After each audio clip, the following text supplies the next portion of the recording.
Update. Am I the a-hole for skipping my own birthday dinner? Original post. So a little backstory. I, 25 female, and my husband Vernon, 36, have been married for 5 years. It was arranged by my grandfather and his uncle. We are not Americans, so it's common here. Vernon wasn't too thrilled about the marriage, and he made it very clear because he was already in a relationship with Felicity, 30s female. Long story short, Vernon, his family, and Felicity did their best to make my life hell, while my dumb self was stuck on the idea that one day he might change. About 3 years ago, I found out I was pregnant and I was excited, but he wasn't. Given we only been intimate a handful of times before that, so he got into his head that it wasn't his. The baby had complications and I had to get a medical abortion.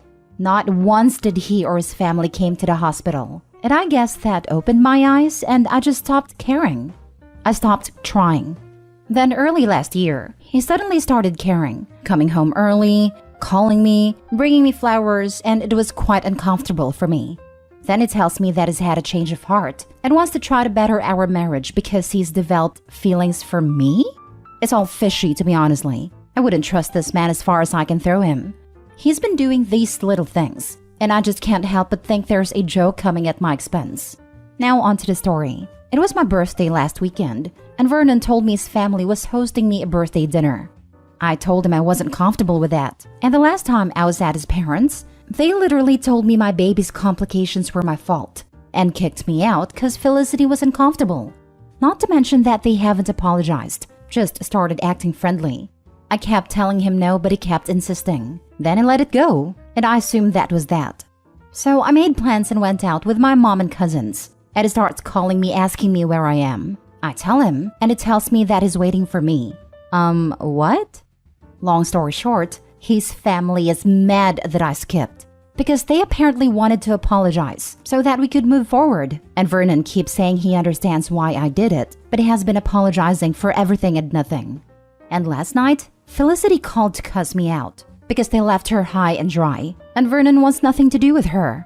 So maybe they did want to apologize. I thought I was in the right, but now even my cousins are telling me I was wrong for skipping, and now I'm doubting myself. Am I the a-hole? Now for the top comments before reading the updates. Did I get this right? Arranged marriage, but your husband already had a girlfriend? He treats you poorly and doesn't believe this kid is his? I know you lost it, but it's still sad. You and his family don't get along. I hope you can get out and find someone who truly loves you.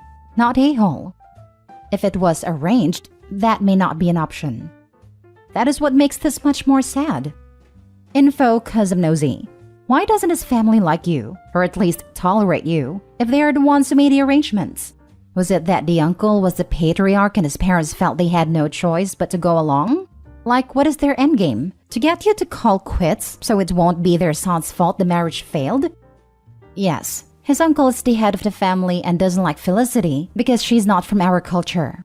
Vernon didn't go against his uncle because it would lead to his shunning. Marrying me had benefits, such as the house we live in and a piece of land in the farming areas. So I guess that was it. His uncle mentioned to the family that the only way the marriage would end was if I was to initiate it. I didn't know about any of this, and everything has started making more sense now. Not a-hole. Even if they were sincere, a birthday party is not the place to apologize. I understand your hesitation, as that's perfect place for ambush. They can come to you and apologize if that was their intent. Also, block the girlfriend. Why was she still around if he's now married? He's love-bombing you. Find out why. I ask, and all he says is he wants to make amends and make up for lost times. Like that's my fault. Felicity is blocked and will stay so. No, he wants something. Don't trust him. See if there's any way out from this situation. Maybe a women group that can help you escape. Now for the first update. Wow, I wasn't expecting this to get as much attention as it has. I am overwhelmed, and I'm sorry if I don't manage to reply to everyone. Thank you for your kind words and advice. Some more info on my family because I saw repeating questions in the comments. My family didn't know about most of what was going on, as I chose to not tell them. But they still found out, and are still willing to handle the effects of me leaving. But I can't let them do that. Everyone is happy and this would disrupt their lives greatly. I can't bring myself to do that, especially to my little nieces.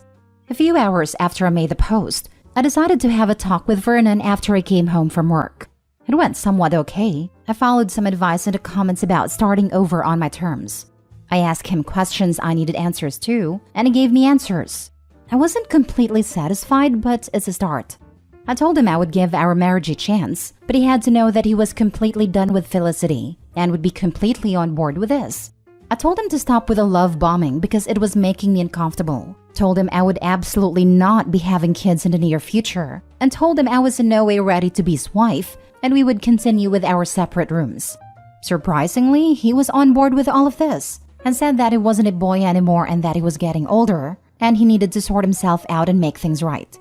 I asked him if he only had a change of heart because he wanted me to take care of him in his old age, and he said no. He said he realized that Felicity isn't what he's always wanted and started seeing her manipulative, toxic ways. His words.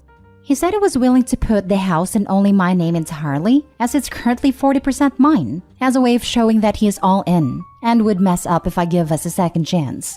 He said he was willing to give me as much space as I need. He said he'll have a word with his family about me needing time and space and taking baby steps. Honestly, I don't know where this will go at this point. I don't know the direction in which we are headed, but I'm willing to try so I can have a free conscience. I've started making a backup plan to leave, but that's in the worst case scenario. I'll update if anything significant happens. Now for the second update 3 weeks later. Hey everyone! So a few things happened that I thought you all needed to know. First off, I'd like to thank everyone for your care and support. I never thought I'd cry after reading words, but you have no idea how much courage your kind words have given me. I told Vernon to go through with the transferring of the house in my name, and he did. I guess he knew he would be getting more money, but now I own the house.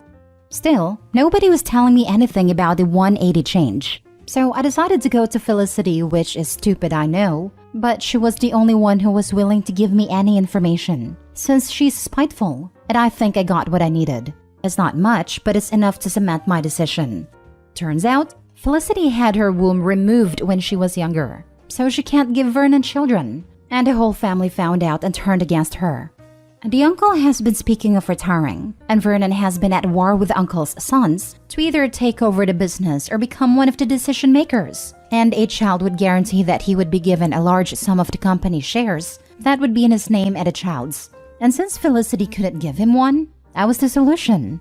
Felicity told me as much as she knew, so I went to one of Vernon's cousins. I confronted him about what Felicity said, and after a heated back and forth, he finally confirmed everything. I don't know why, but that hurt. Even though I knew it was too good to be true, I still held on to hope that maybe I was wrong. After conversation, I decided to play along until I could get out. He completely cut off Felicity, and it's scary just how much he's acting like she never existed. I put in a transfer to a city 12 hours away from here. My head teacher knows my situation and swore not to tell them. I brought up moving to my family, and majority of them said I'd be selfish if I did that, and their whole lives are here and all that. But honestly, I feel I should put myself first, but told them it was just a thought and that I would never do that. My mom and brother have been my biggest support system, and I'm taking them with me. My cousin is moving with my little nieces to his wife's city. So that's that. I found a house where my mom, brother, 2 cousins, and I will stay. I then listed the house for sale on a private auction page. This will cause a big blowout, but I won't be here for it, so lol. I'll leave this place in about 40 days, and the most tiring thing is to get my affairs in order without raising suspicion. I refused to be intimate with Vernon and told him I wasn't ready. He told me we'll work on my time, but I see him getting more and more frustrated each day. Even though I'm scared for myself and my family and what they will do when they find out, I've decided to leave and not changing my mind. I'm still young, and I honestly don't want to end up like my mother, in a loveless marriage with a cheating alcoholic. It took the words of internet strangers for me to realize that, and I'm so grateful. Sorry if this is all over the place. I'll update if anything changes. Now for more comments before the last update. I'm so glad you have a plan to get out. One more suggestion I will make, and it may sound absolutely horrible, but if you can get on some kind of birth control in case Vernon does the absolutely worst thing a man can do to a woman, you've got some protection from pregnancy. Stay safe, OP. Oh, wow. I have to totally agree with this. Please take any and all precautions to prevent pregnancy. If a child is all that your husband is after, he may do the unthinkable to get one. I'm not sure what country you are in, but he may have a say over your future if you do get pregnant. Be careful, and please update when you are safely away. Go and save yourself and your loved ones, Opie. With the latest info you've found, I think down the road when Vernon has secured his wealth/inheritance, there is very high possibility Felicity will come back into the picture, and you will be removed or be in a loveless marriage, and a third wheel in your own marriage. Stay safe. Now for the last updates after 2 more weeks. Hello again. I didn't think I would be making an update this soon, but I messed up big time. I've never been so scared in my life. So a couple of days after I made last update, my sister-in-law found a post and showed it to Vernon. I knew my time was up, that I had to make a move. So I let my mom and brother know that we had to be ready to leave at any moment. Vernon was not happy, and he made it very clear. He told me we were to have a family meeting the next day, and I just knew we had to get out.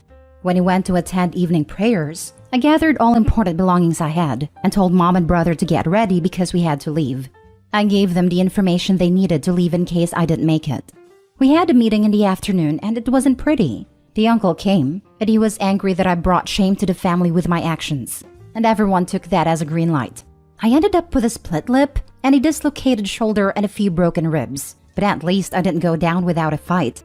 Looking back, I feel proud of myself. I spoke up for myself. I defended myself and the people I love. I honestly thought I wasn't going to come out alive. I couldn't breathe properly. I couldn't move. And for a while, I just thought of ending myself because I was in so much pain. But my mom and brother managed to get me out. I don't know how. I don't remember a lot because my memory became foggy. But I got out and I'm alive. We reached our new home. My family's still adjusting and I'm still healing. I hope I heal in time to start working. We are safe. And even though I'm scared that they might find us, I'm relieved and I feel free. I just thought I'd let everyone know how I'm doing. A lot has happened in so little time that sometimes I feel like it's a dream and I'll snap back to reality. I won't say much, and I don't think I'll make more posts after this one. Thank you all. Thank you to everyone who supported me. Thank you for your kind words. Thank you for making me realize that I deserved more, that I am worth more. To all the women that shared their stories with me, you all gave me the courage that I needed to stand up for myself. No words can ever express my gratitude to you internet strangers. Also, thank you to the gentleman who asked me out to lunch, lol. Grace, I know you'll see this. I don't hate you. Just know that you're a woman and you'll also get married, but I hope your husband's family doesn't treat you the way you treated me.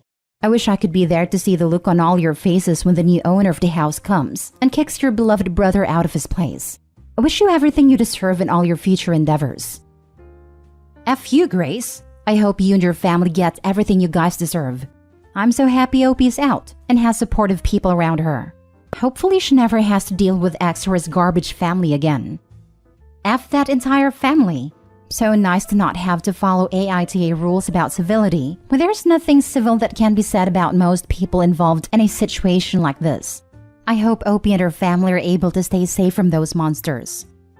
I'm a petty person, so I'm hoping that Opie at some point can get some revenge, like organize a meeting for that uncle or give him diarrhea or some such.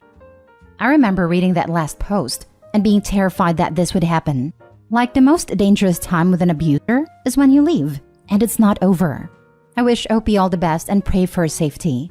So proud that she was able to get out, and I hope she presses charges against the monster for what he did to her. Now for the last story. Am I the a-hole for telling my younger brother that I'm not his dad? I'm 19 and my younger brother, we'll call Ed, is 6. My father, 49, has been in and out of our lives for the past 6 years. He was working abroad and providing for us during that time. But us kids have slowly started to forget his presence around the house. Then in 2021, he had a huge fight with my mother, 48, and decided to leave us under the guise of visiting his relative's funeral, and we haven't seen him since. It's been very tough for my mother, who's tried her utmost best to make the best of such an awful situation for us kids without much help. So me and my sibling, who are mostly a bunch of teens, have tried our best to make things generally easier for her, including assisting in raising Ed. Ed always used to call me by my name, but recently, like a few months ago, he's picked up the habit of calling me Dad. It felt very awkward at first, but after some thought, I figured it was an honest mistake. I didn't pay much attention to it. But it didn't stop there. Ed started calling me Dad more, whether it was in private or whether it was in front of the family, and I was extremely confused. So earlier this afternoon, I picked him up from his school. When we reached home, I went to my mother and jokingly said, "This random child has been following me the entire time. I think he's lost." We have a way of joking that I think is pretty wholesome. I'm sure he enjoys it too. And then playfully tugged me on the arm and said, "How dare you say that? I'm your son." Now here's where I might be the a-hole. I didn't want him to grow up believing that I was something I'm not. So I gently responded, "Ed, I'm not your dad. I'm your older brother, okay? We share the same mother." Ed replied, "You're my dad now, because my real dad is never coming back." Hearing that tore my heart, and I didn't know how to respond. So I hugged him, but he didn't seem too happy and left. My mother pulled me aside later and told me that I shouldn't have said what I said, and that I have hurt his feelings. I tried to explain that as much as I understand his feelings, I wanted him to know who we truly are to each other. I didn't want to devastate him later in life. I also mentioned how awkward it made me feel. She said that maybe Ed is calling me dad not because I'm his actual father, but maybe because I'm one of the safest masculine examples he's got. Upon reflection, I'm starting to feel very guilty about what I did. I think my mother is right. Perhaps I was a little too harsh. I need some people to talk sense into me. Am I the a-hole? Now for the comments. Not the a-hole. While he may see you as a father figure, it's okay that you don't want the title. Social-wise, calling a 19-year-old dad and a 48-year-old mom could also be very awkward. Your mother should look into family counseling, or even individual for your brother. That's a heavy load for you all. Never mind when the 19-year-old also calls her mom. Mom likely won't always be there. For example, if it's OP taking his brother to the park alone. Yeah, but sometimes she will, and in those situations, things can get very awkward. Also, a 6-year-old and a 19-year-old can still be a hard situation to deal with if there are unpleasant people around that would judge OP because they assume he is a teen dad. To be fair, the only thing that's saving me from that are my looks. I look like in my late 20s, so it's nothing crazy when people see me take my little brother out for ice cream, for example. My 15-year-old brother even told me that his classmates assumed I was his dad upon first sight.